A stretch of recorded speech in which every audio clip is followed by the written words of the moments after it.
Eu atribuo a introdução da ideia de formação de um centro de estudos judaicos ao Dr. Alfredo Hirschberg, que teve contato com o Memorial Foundation, National Memorial Foundation, que era uma instituição, uma das grandes instituições de apoio cultural, a pesquisa e também a instituições culturais judaicas de um modo amplo, e ele representava no Brasil essa grande instituição. O diretor na época era Marco Willer, o diretor do Memorial Foundation, e que tinha um lastro financeiro avantajado para poder financiar projetos dessa natureza. Portanto, toda a ideia de formação de um centro de estudos judaicos, na verdade, não se atribui a um indivíduo. E eu posso dizer de que a ideia de centro de estudos judaicos estava vigente desde que o iluminismo alemão, a partir daí, transformou o judaísmo numa Wissenschaft, isto é, Wissenschaft des Judentums, a pesquisa sobre o judaísmo num nível ou sob o critério acadêmico-científico. Portanto, na Alemanha do século XIX, formaram-se centros de estudos judaicos, mais do que isso, não é? Eram as Hochschulen, as escolas de nível superior para o estudo do judaísmo. E a ciência judaica nasce ali. Isso passa para os Estados Unidos com a própria imigração do judaísmo alemão, e a partir daí as universidades americanas no século XX começam paulatinamente a criar centros de estudos judaicos, modestos de início, mas depois se ampliam. Portanto, toda a tentativa de dizer a criação de um centro de estudos judaico, a ideia surge da cabeça de um fulano, eu não creio como historiador que isso possa ser dito com uma fundamentação clara ou séria, uma vez de que nós sabemos de que a ideia do Centro de Estudos Judaico estava realizada há muito tempo. No Brasil, efetivamente, na Universidade de São Paulo, nós tivemos um centro que precedeu a criação do Centro de Estudos Judaicos. Era o Centro de Estudos Árabes, que começa em 1964, na verdade, e que, sem dúvida alguma, também foi, de certa forma, um estímulo para o judaísmo brasileiro. Eu diria, algumas pessoas preocupadas, sejam instâncias, Federação Israelita do Estado de São Paulo, e personalidades como o Dr. Alfred Hirschberg, que tem uma visão muito profunda do que deveria ser uma comunidade. E teve também a possibilidade de olhar o que se passava nos Estados Unidos. Eu diria que houve, ao mesmo tempo, interesse das instâncias locais. Houve interesse da Universidade de São Paulo, as instâncias locais, fundamentalmente a Federação e a Confederação. Na Federação, quem presidia a entidade era o Marcus Führer, e que teve um empenho pessoal também, juntamente com o Dr. Alfred Hirschberg. Ao mesmo tempo, o professor Eurípides Simões de Paula, que era o diretor da Universidade de São Paulo, diretor da Faculdade de Filosofia e Ciências e Letras da Universidade de São Paulo. Eu fui assistente dele, era, na época, o catedrático de História Antiga e Medieval, ele que me introduziu na vida acadêmica em São Paulo, na USP, e, sem dúvida alguma, ele foi um fator importante, porque era um homem aberto, com uma cabeça liberta de qualquer preconceito. E ele já havia aprovado a existência do Centro de Estudos Árabes e nada mais do que óbvio de que se houvesse uma vontade para introduzir um Centro de Estudos Judaicos na USP, ele daria todo o apoio, como de fato ele deu.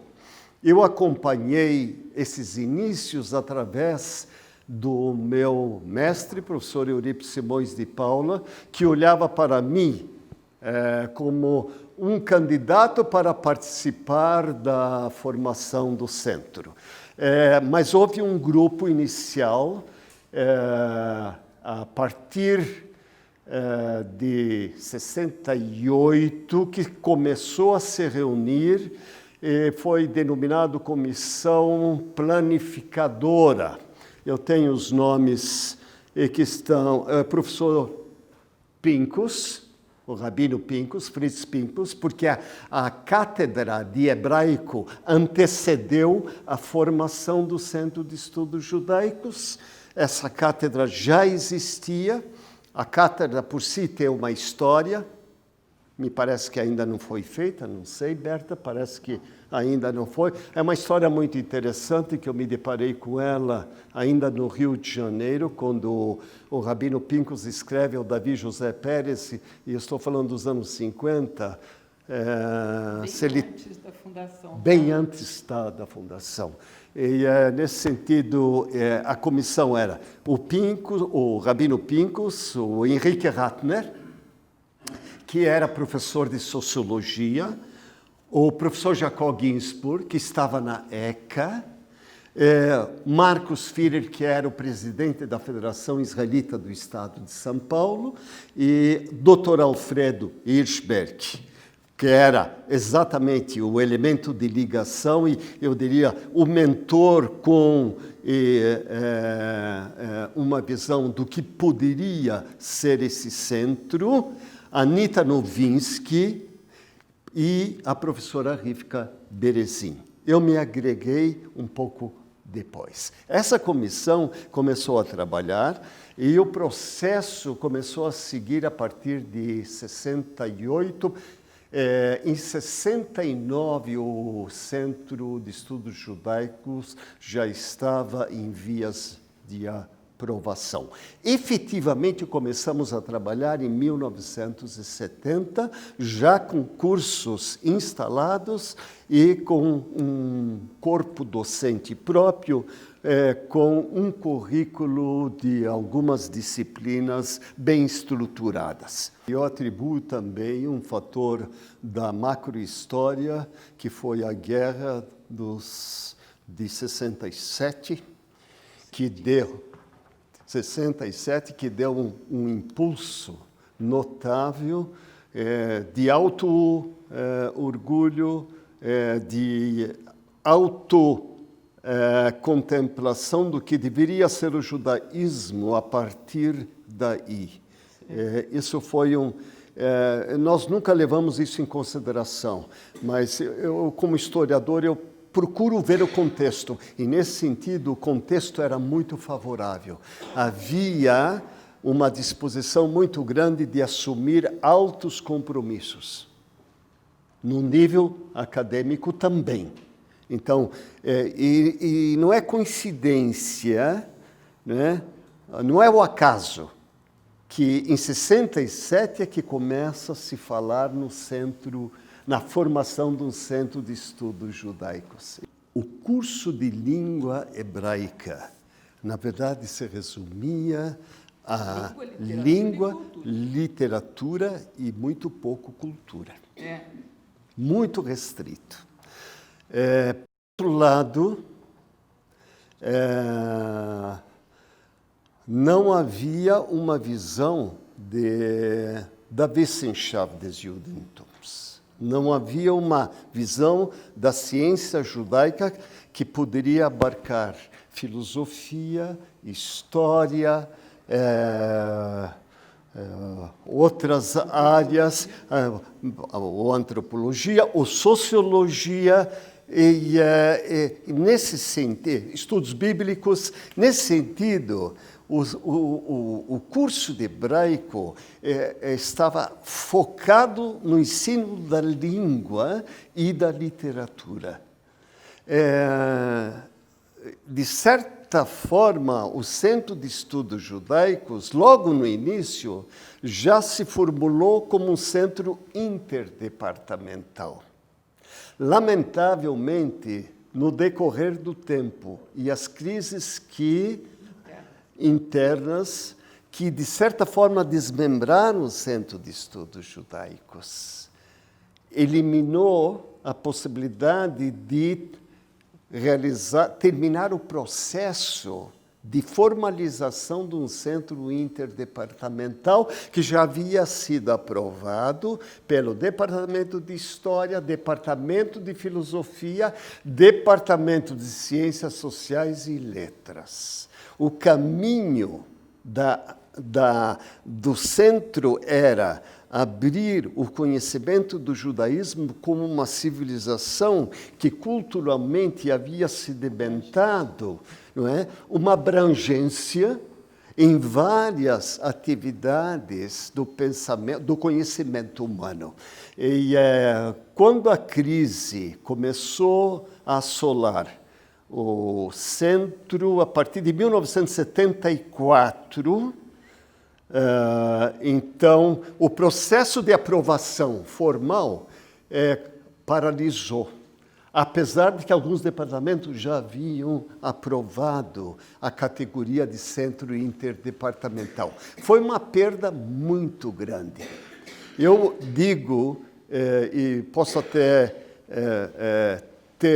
ouvir discordâncias, mas a diminuição do valor da cadeira de hebraico, de certa forma, se deveu a essa estagnação no processo de aprovação do Centro Interdepartamental. Nós teríamos aqui a possibilidade de enriquecer muito mais o que hoje é denominado cultura judaica, tradição judaica, história judaica, se isso tivesse sido feito. Mas o centro era uma composição de intelectuais. Intelectuais são narcisistas por natureza e extremamente mimados e com excessiva autoavaliação. Foi, eu diria, o mal que predominou e prejudicou o desenvolvimento desse centro. São duas concepções, uma de um curso de hebraico e outra de um centro interdepartamental. O dilema estava aí. Com a introdução dos cursos optativos nos diversos departamentos, e foi um processo que estava associado à ideia de centro interdepartamental, nós conseguimos, eu vou dar um exemplo no meu departamento de História, ter, certo tempo, 4 cursos, períodos diferentes, História Antiga, História Medieval, Moderna e Contemporânea.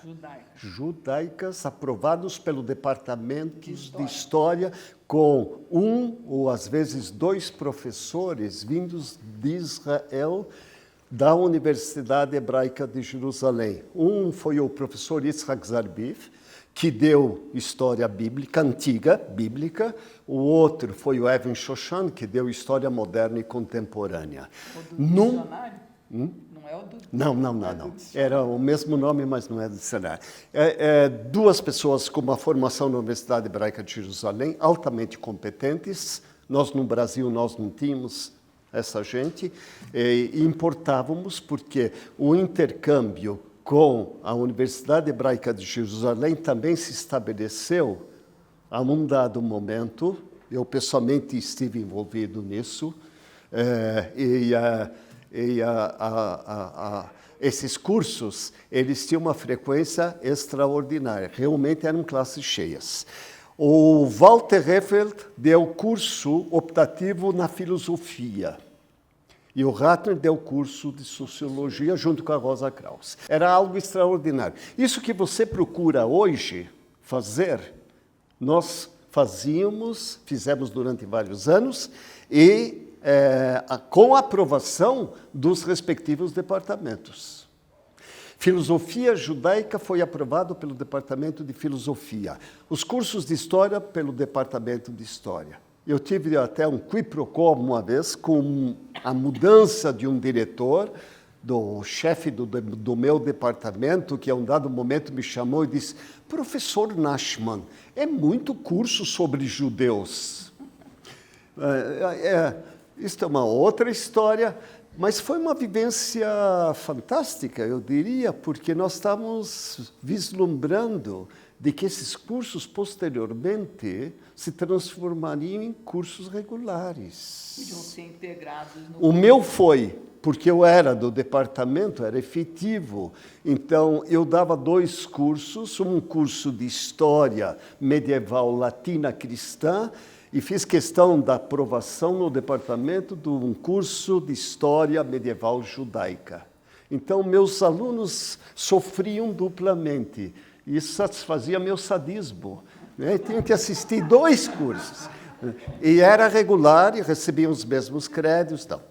Quando a crise nos pegou, também não houve uma resistência frente às tentativas de pessoas de diminuírem esses cursos optativos. O que ocorreu na crise foi, de certa forma, a centralização do centro voltada ao curso de hebraico e literatura. Então, nesse sentido, os demais professores que eram remunerados pela Federação Israelita do Estado de São Paulo, porque eram contratados diretamente pela Federação via centro, mas não pela universidade, eles não eram, boa parte não era remunerada, a não ser aqueles que eram efetivos na USP. E estes eram uma minoria, eram poucos. Os demais, de graça? nós, os voluntários que vieram fora, eram remunerados pela federação. Pela federação. Esses professores foram demitidos a um dado momento por quem estava chefiando o departamento, o curso de hebraico e o curso de literatura e língua hebraica.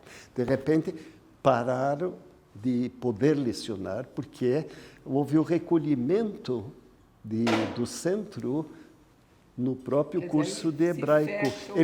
Se fecha o leque, o recolhimento faz com que esses professores sejam supérfluos, não podem dar mais cursos na história. Eles eram contratados pela federação para dar as optativas nos respectivos departamentos e, portanto, então, esse grupo de professores não tem mais função.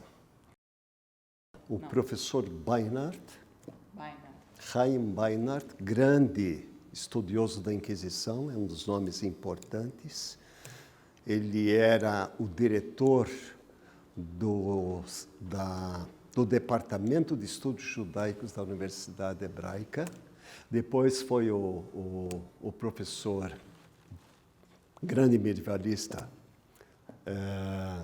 o Ben Sasson. Depois nós tivemos o apoio do professor Moshe Davis. O que ocorria de que a Universidade Hebraica, sem dúvida alguma, deveria ser a mentora do que se chama estudos judaicos. Isso não era somente em relação a nós, mas era em relação aos demais centros de estudos judaicos em todo o mundo. Havia, principalmente no período do professor Moshe Davis, uma programação de reunir representantes dos centros de estudos judaicos. E onde mais? Havia no México, parece? Que era a Ibero-Americana, e depois na Europa, Estados Unidos. Né? Fundamentalmente, Chile, talvez. Chile também formou-se um centro de estudos judaicos junto à Universidade de Santiago, era o Ginter Böhm, um sujeito muito sério.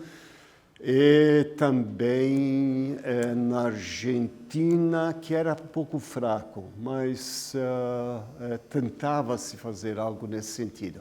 Os grandes centros de estudos judaicos eram os europeus americanos e fundamentalmente os americanos. Moshe Davis, ele era americano e estava empenhado em estimular o desenvolvimento de estudos judaicos. Ele usava muito a expressão Jewish Civilization, quer dizer, é uma visão não religiosa, enfocando, mas muito secular, muito laica, e que é seguidora, vamos dizer, dessa Wissenschaft do século XIX alemão.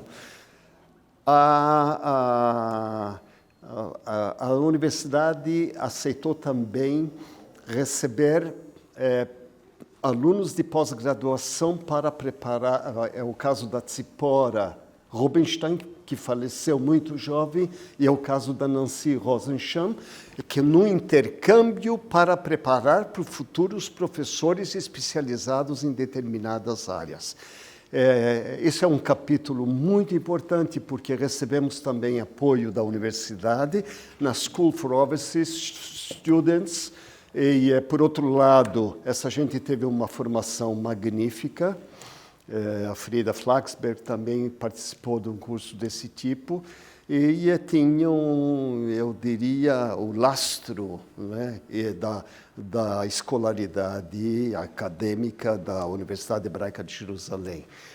Por outro lado, a Sociedade de Amigos da Universidade Hebraica de Jerusalém, na época era o Dr. Ackerman, nos deu um apoio financeiro para enviar esses alunos para fazerem um curso de pós-graduação na Universidade Hebraica. Isso foi muito importante. Lamentavelmente, o processo parou, porque a continuidade levaria a formar professores em várias disciplinas. Bíblia, por exemplo, que não se conceberia um centro de estudos judaicos sem estudos bíblicos, que seria um fator de atração muito grande. E a federação, sem dúvida alguma, estava dando o lastro financeiro para tudo isso. Você levantou uma pergunta que é importante. A federação, essencialmente, estava preocupada nos rumos dos centros de estudos judaicos, porque o conjunto dos professores e suas concepções pessoais poderiam, de certa forma, criar uma suspeita de afastamento dos interesses voltados ao sionismo, ao Estado de Israel.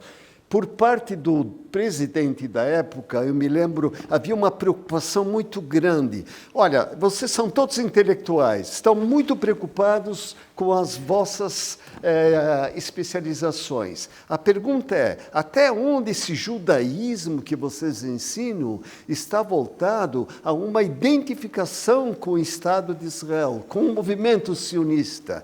E era a minha batalha, porque eu era uma pessoa totalmente insuspeita. E, de certa forma, o presidente da época confiava nas minhas afirmações. Eu dizia, todo mundo ali não está apenas com uma postura acadêmica altamente neutra e equidistante do que se passa com o povo judeu, ou o que se passa com o Estado judeu. Apesar de que havia uma ou outra exceção.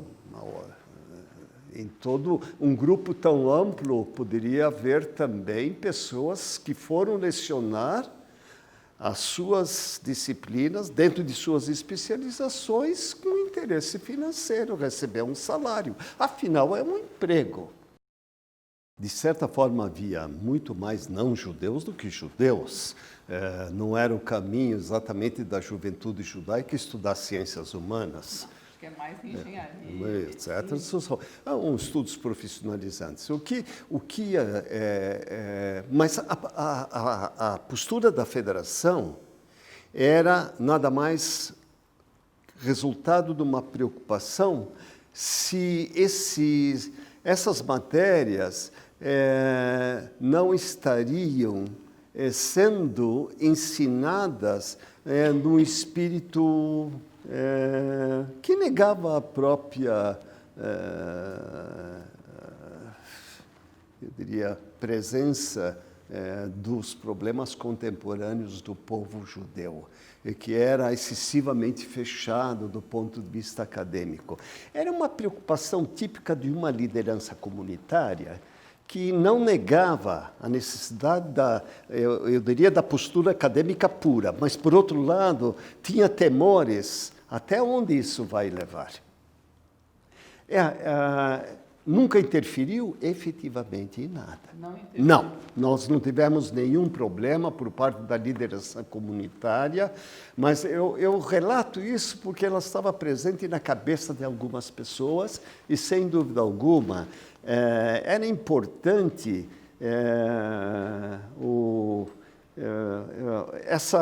essa certeza de que eles estão financiando algo em benefício de uma identidade positiva e não uma identidade negativa. O importante para comprovar tudo isso foi de que tivemos cursos sobre história contemporânea do povo judeu, que ensinava a história do nacionalismo judeu, as diversas correntes, a própria formação do Estado de Israel e assim por diante. Mas o mais ainda, o positivo foi a organização de cursos extracurriculares para a comunidade, um curso para professores de escolas judaicas, e aí o centro estava prestando à comunidade um serviço de formação educativo formidável, e esses cursos deram muito certo. A professora Rivka Berezin se empenhou muito, porque ela tinha um passado de professora de escola judaica, e ela sabia formular isso muito bem, e nós conseguimos, eu posso dizer, ajudar nesse sentido a rede escolar presente. Uma outra realização do centro na época foi o seminário de liderança.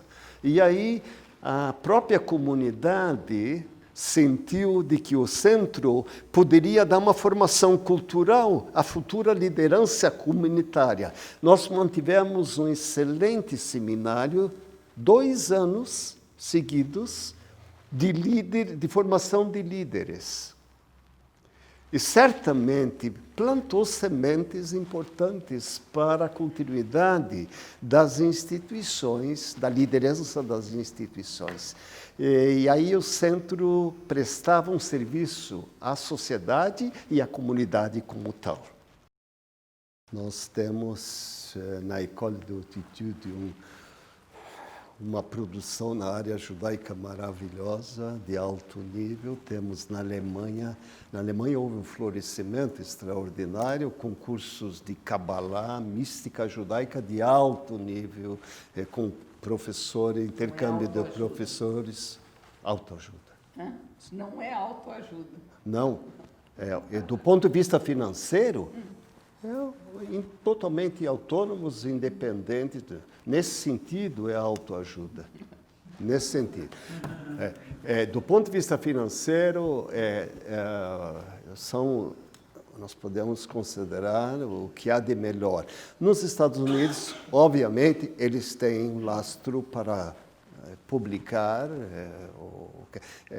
Tanto é que, quando nós acompanhamos pensamento judaico em certas áreas, sejam estudos medievais, filosofia medieval, nós temos um paralelismo interessante de publicações. De um lado, publicações em hebraico que de imediato são traduzidos para o inglês. Por outro lado, do inglês para o hebraico. Então, na América Latina, há que examinar melhor por que isso aconteceu. Várias especulações da pauperização do judaísmo latino-americano, mas não me parece que isso é uma explicação suficiente. A verdade é que a nossa crise do centro, não é? Ela resultou de uma indiferença das próprias instituições ao nosso redor, comunitárias, para estimular e dar um incentivo, incrementar isso. No Chile, eu falei com a Tapia, que é a diretora atual. O Ginterbem está muito doente, eles continuam e estão trabalhando. Mas houve estagnação. Houve estagnação, não houve desenvolvimento.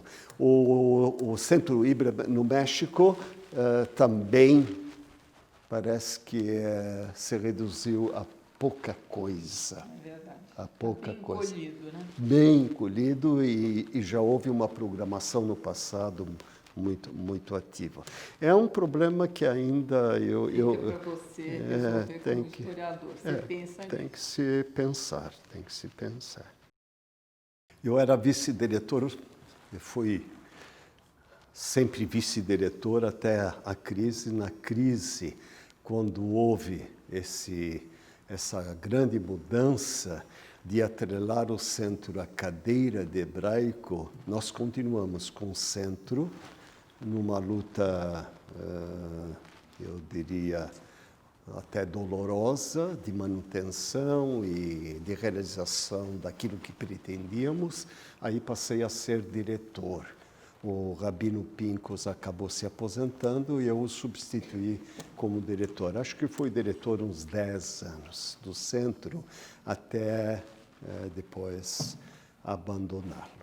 O desgaste, obviamente, me levou a isso e perdeu o sentido porque o grande projeto se perdeu no meio do caminho, que era o centro interdepartamental.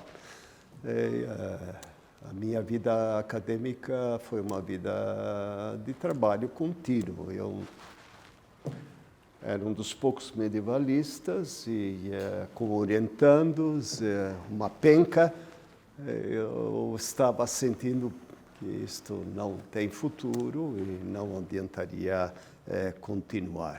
Os momentos subjetivos devem ser explicados, mas isto fica quando tiver 90 anos, mais ou menos, se tiver lúcido. Você faz uma autobiografia. Eu faço uma autobiografia, com censura, obviamente, porque não dá para publicar tudo. Na medida que você tem alunos sensíveis, aplicados e que despertam para uma temática, isso é sempre uma minoria, nós sabemos muito bem como professores. Então, o centro, sem dúvida alguma, levantou, eu diria, uma bibliografia, uma temática e promoveu pesquisa entre os que frequentavam, alunos que frequentavam a USP. Saíram teses universitárias e algo que é importante. Do Centro de Estudos Judaicos saiu o Arquivo Histórico Judaico Brasileiro. Estamos com 31 anos. Ele nasce do centro. Ele nasce do centro, porque o centro estava prevendo um setor de pesquisa e documentação. Na época, a Anita Novinsky estava designada para esse setor. O Jacob Ginsburg estava designado para publicações. Eu era vice-diretor, obviamente administrativo, porém havia uma ambição do centro de criar departamentos, setores, e o pesquisa e documentação foi assinalado na época. A um dado momento, eu encarei isso muito seriamente e, pessoalmente, eu confesso, eu cheguei à conclusão que não deveria estar no centro. Dever-se-ia criar um arquivo histórico judaico brasileiro. Quero também confessar publicamente, foi um motivo para dissensões. Houve discussões polêmicas, alguns achavam que esse arquivo histórico deveria estar atrelado ao USP, ao Centro de Estudos Judaicos, e minha concepção era diferente. Eu tive que enfrentar, de fato, uma oposição muito forte. Na época, eu era jovem, pouco elástico. Hoje, talvez, eu pensaria de forma diferente e não conciliatória, para evitar problemas, choques, mas nós amadurecemos sempre dessa forma. Eu estou fazendo uma confissão em público que não era uma pessoa tão fácil assim. E isto nem preciso convencer a ninguém, basta me conhecer, é o suficiente. Não é, Abrão? Então, ele está comigo no centro, no Arquivo Histórico Judaico Brasileiro, na diretoria. Agora, de qualquer forma, o desenvolvimento do Centro de Estudos Judaicos do arquivo, foi muito importante, porque ele, a partir daí, deu uma contribuição notável, é o que eu apresentei também em Buenos Aires, para a criação da consciência da memória da imigração e presença judaica no Brasil. Também foi um processo difícil, continua sendo difícil. Hoje é uma instituição que nasce do centro, se desenvolve como uma instituição reconhecida mundialmente, porque as pessoas que querem trabalhar sobre Brasil, judaísmo brasileiro, vão para o arquivo. O casal Wolff, desde o início, quando começamos com o arquivo, em 1976, isso foi formalizado em 76, mas começamos já antes. Eles estavam associados ao grupo que planejou o Arquivo Histórico Judaico Brasileiro. Isso foi muito importante, porque eles tinham uma experiência de pesquisa histórica e já tinham conhecimento das fontes arquivísticas para tanto. E o Egon Wolff, Zichrono Levrachá, de bendita memória, era um advogado que se formou na Alemanha, não exerceu, mas tinha uma cabeça jurídica formidável para elaborar estatutos. E nos ajudou imensamente nos detalhes da elaboração, juntamente também com uma pessoa de bendita memória, o Idal Cantor, que era advogado e que participou nesse primeiro grupo. Esse grupo saiu, de fato, do Centro de Estudos Judaicos. E eu hoje chego à conclusão que aquilo que eu pensava estava correto, porque ele atuou em direção à comunidade, não ficou dependente da Universidade de São Paulo, não se perdeu na extensão anônima do campus, e nós criamos uma instituição que levou as sessões estaduais a difundir de que é preciso preservar a memória. Eu acho que foi, apesar de todos os entreveros, as dificuldades, as passagens dolorosas ou doloridas, nós estamos no caminho certo. Se eu posso dizer que eu sou um filho de um imigrante típico, que queria ver o filho formado numa universidade como médico, como engenheiro, eu me dediquei inteiramente a ciências sociais para entender o mundo, esse meu mundo de adolescente, não é? Vivendo conflitos enormes, também do ponto de vista das questões sociais. Eu fui militante do movimento depois chamado DROA, que era sionista socialista, e quando já estava às vésperas de entrar numa faculdade, medicina ou algo parecido com isso, a minha cabeça já estava totalmente em outra direção. Então, sempre digo aos meus filhos, eu fugi da escola, mas em compensação entrei numa biblioteca de manhã e saí à noite, e fui autodidata.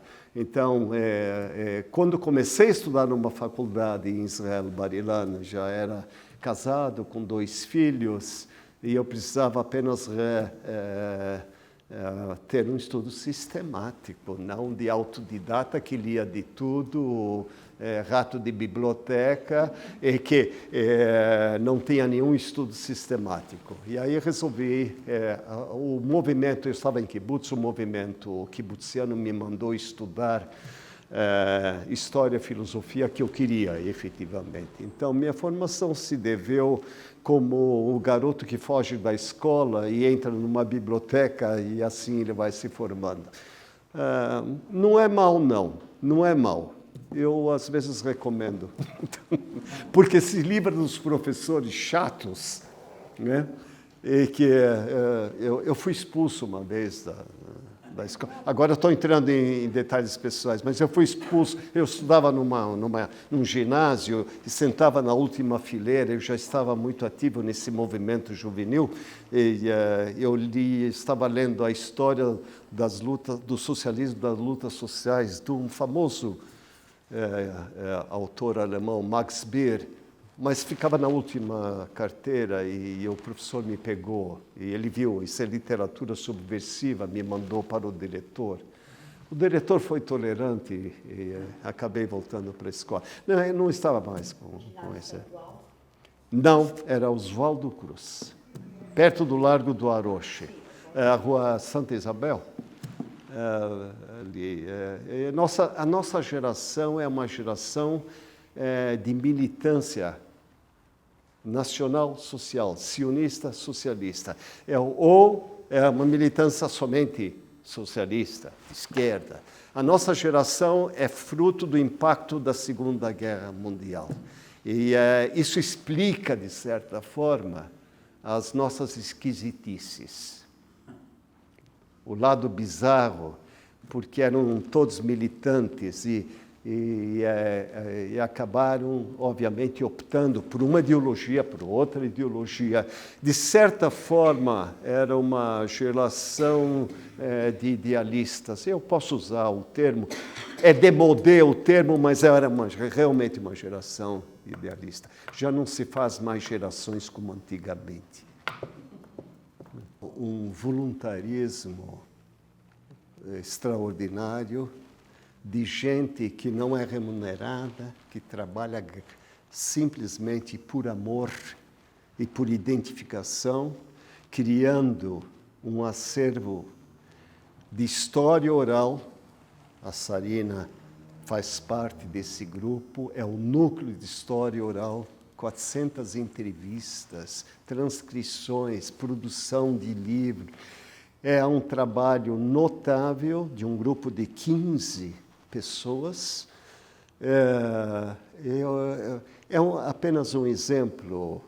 O acervo está cada vez mais adquirindo, eu diria, um matiz profissional, extremamente organizado, jogando esse material todo no computador.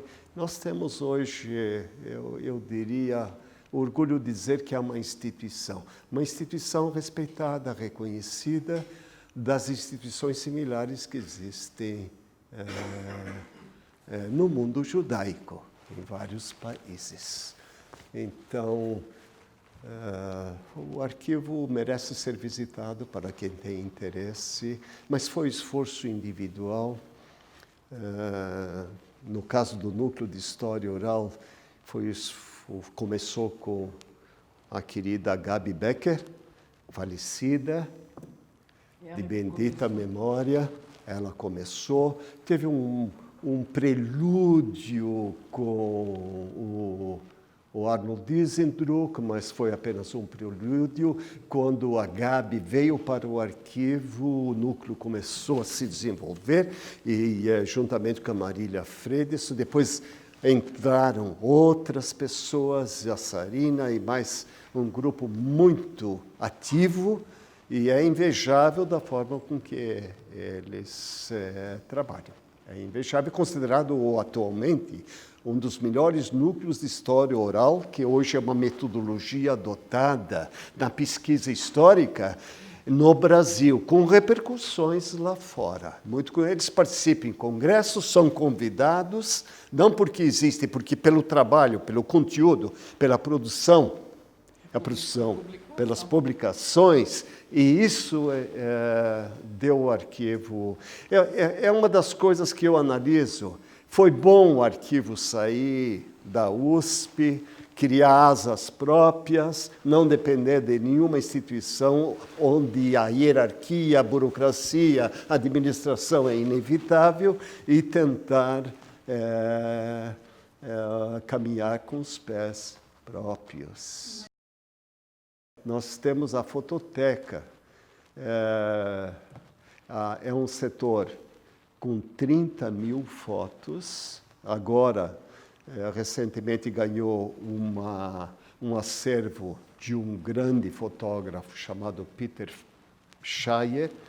A filha fez questão de doar para o arquivo, se identificou com o arquivo e é de um dinamismo invejável, tem um fôlego, está pondo a casa em ordem em setores que precisava pôr a casa em ordem, a Bettina Lenz.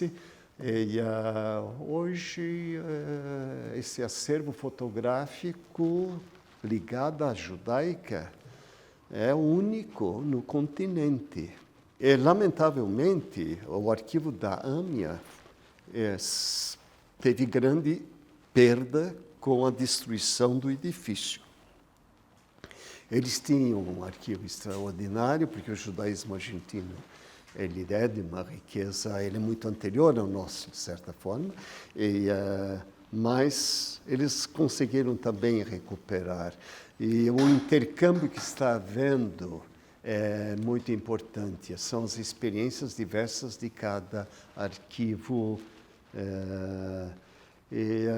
O que eu queria dizer, esse intercâmbio também com o Centro de Estudos Judaicos, que é ótimo, uma vez de que o próprio certos cursos do centro necessitam dessa documentação para pesquisa de temas judaicos no Brasil.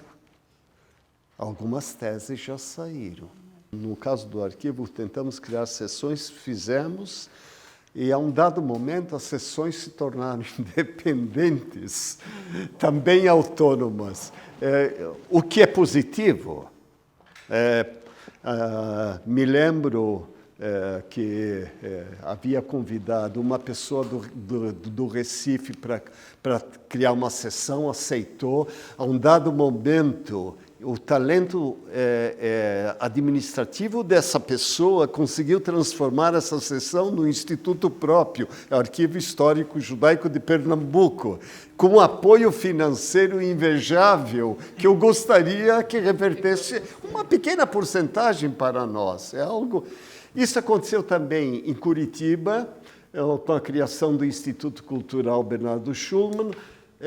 Em Minas já havia um instituto, porém, despertou a consciência da preservação da documentação do Instituto Histórico Mineiro, em Belo Horizonte. E Salvador, nós temos uma pessoa, contato com outra pessoa em Manaus e Belém, até Brasília nós temos a Golder, no Rio de Janeiro também.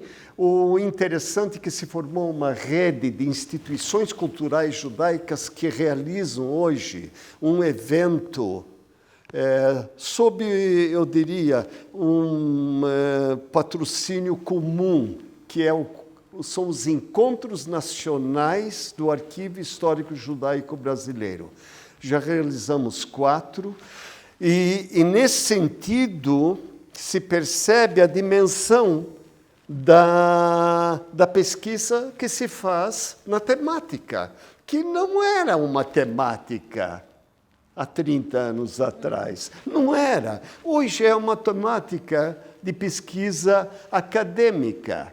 A história dos judeus do Brasil, desconhecida, tornou-se objeto sujeita à pesquisa acadêmica nas diversas universidades. Então, esse desenvolvimento, graças à minha idade, eu consegui ver nos últimos 30 anos. Então, para mim, pessoalmente, é gratificante, apesar dos eventos, acontecimentos, circunstâncias, desajustes, discordâncias, polêmicas, discussões. Bem, nós somos judeus, sem isso não há possibilidade de fazer qualquer coisa. Isto é parte inerente à etnia. E o resultado está aí. O resultado é de que judaísmo é estudado em universidades.